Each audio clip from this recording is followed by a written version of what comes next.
Earthquakes. What is an earthquake? On October 8, 2005, children in the country of Pakistan sat in school. Suddenly, the ground started to shake. Soil and rocks tumbled down hills onto roads. Many houses and some schools fell down. It was an earthquake. Earthquakes happen because of forces inside Earth. Forces are pushed and pulled. Strong forces push and pull rock beneath Earth's surface. Rocks seem very hard to us, but forces inside Earth are strong enough to twist and stretch it. Stretching rock can make it break. When rock inside Earth breaks, the ground trembles.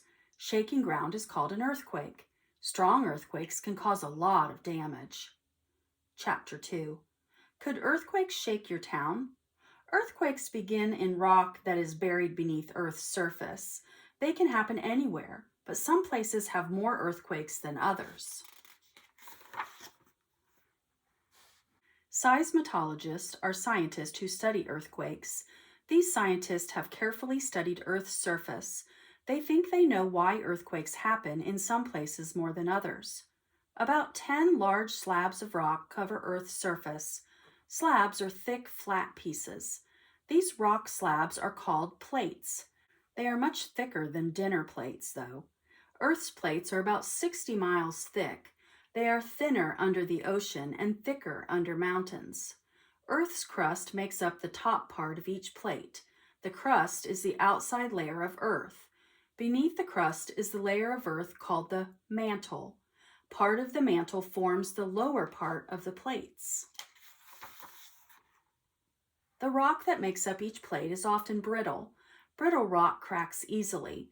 Land and oceans sit on top of the brittle plates. Another layer of rock lies beneath the plates, lower in Earth's mantle. This rock can bend and twist without breaking. It is called plastic rock. The brittle plates float on top of the plastic rock. The plates move slowly into new positions. A plate moves about as fast as your fingernail grows. That's only 1 or 2 inches a year. Most earthquakes happen near the edge of the plates. Sometimes the brittle plates overlap one another as they float on the plastic rock. Some plates scrape against one another. Other plates drift farther apart. When the plates move, pressure builds up in the brittle rock. Forces squeeze and stretch the rock. That changes the rock's shape. As it changes shape, the brittle rock cracks. Forces keep pushing and pulling at the rock on each side of the crack. Energy builds up inside the rock. Energy is the power to make something move. Sometimes too much energy builds up, so the rock on one side of the crack jerks loose from the other side. Once the sides of the crack have moved, the crack is now called a fault. Most faults are slanted. Rock along a slanted fault moves up or down. Other faults are straight up and down. Rock along this kind of fault slips sideways. One famous fault in California is called the San Andreas Fault. It is hundreds of miles long. Rock slips sideways along the San Andreas Fault. Many earthquakes happen along this fault. Chapter 3. Waves inside Earth. The starting point of an earthquake is called the focus. It is the underground spot where the rock first breaks loose along the fault. The closer a focus is to the surface, the most damage the earthquake can cause. Rock moves along a fault for only a minute or two, but people often feel the ground shake for several minutes. Seismic waves cause the ground to keep shaking after the rock stops moving. Seismic waves are waves of energy that move through Earth. Imagine throwing a rock into a puddle. Waves of water spread out from the spot where the rock fell. Seismic waves spread out from the focus of an earthquake in a similar way. They spread through the ground. Their energy causes the ground to vibrate. Vibrating is a kind of shaking. An earthquake causes all the tiny parts inside rock to vibrate. Some waves make the inside parts of the rock push against other parts. Other waves make rock shake from side to side. And some waves make the inside parts of rocks move in circles. Buildings and roads can fall apart when seismic waves shake rock from side to side or in circles. A seismograph is a scientific tool. It records which direction the ground moves during an earthquake. The ground could move up or down. It could also move north to south and east to west. Seismographs draw pictures to show how the ground moved. The pictures are made up of squiggly lines. Each line stands for one seismic wave. Seismographs record how long an earthquake lasted. They also record how fast the seismic waves moved. Some waves travel more than 250 miles per hour. That's faster than a race car. Others move more slowly. They move about as fast as a car on the highway. Seismic waves can travel hundreds of miles. They get weaker and weaker as they move away from the focus. A seismograph's squiggly lines show how much the ground moved during an earthquake. Scientists study the lines to measure the earthquake's magnitude. Magnitude is the strength of an earthquake. The Richter scale is used to describe an earthquake's magnitude. The Richter scale is a number scale. Numbers 1 and 2 are for very weak earthquakes. Usually people don't even feel those quakes, but they do feel earthquakes that measure 5 or 6. So far, the strongest earthquake ever was a little more than 9 on the Richter scale. Hundreds of thousands of small quakes happen each year. People can hardly feel them. Very strong earthquakes are less common. They happen only about once every 5 to 10 years. During these earthquakes, people can see seismic waves move the ground. The waves toss objects into the air, buildings fall down, big cracks form in the ground. After an earthquake is over, the ground often shakes again. The new shaking is called an aftershock. Aftershocks are smaller earthquakes.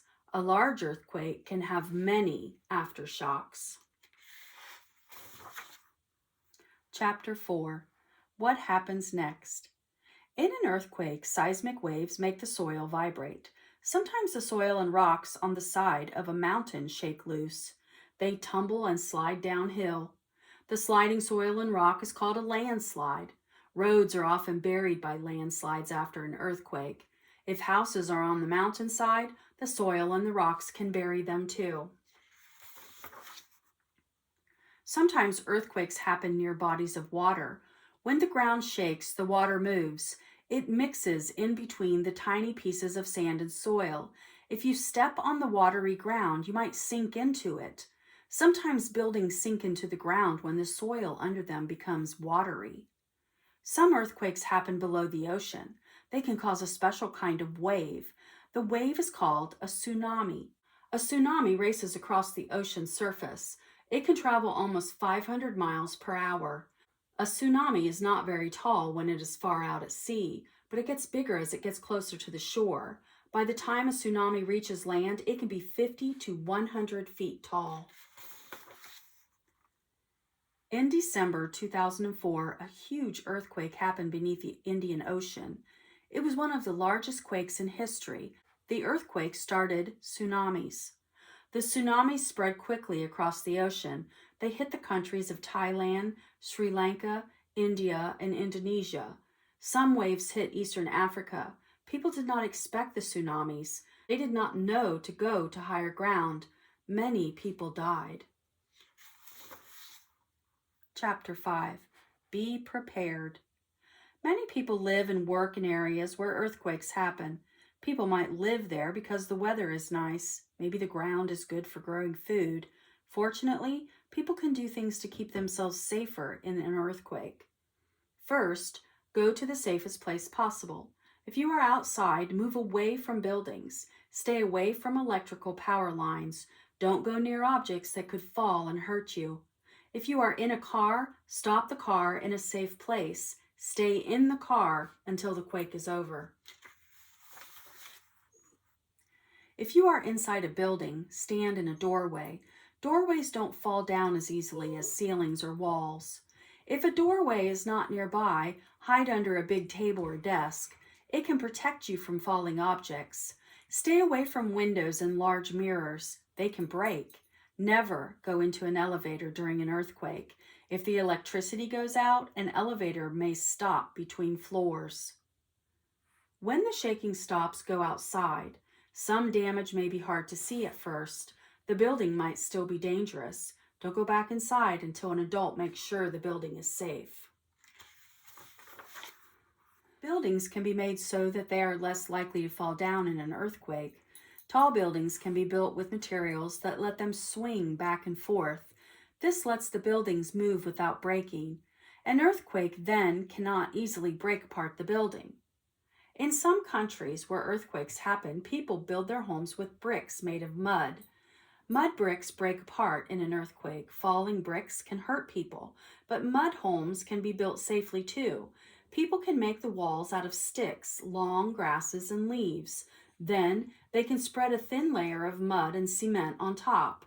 In an earthquake, the mud crumbles into little pieces. It doesn't hurt people when it falls. No one knows when an earthquake will happen. That's why seismologists study earthquakes. They hope to find clues that will tell them when and where an earthquake will take place. They want to be able to warn people ahead of time. Then people would have a chance to go to a safe place and leave the area. Millions of earthquakes happen on Earth. People cannot prevent earthquakes. Until seismologists learn more, the best way people can be safe during an earthquake is to be ready for one. Earthquakes.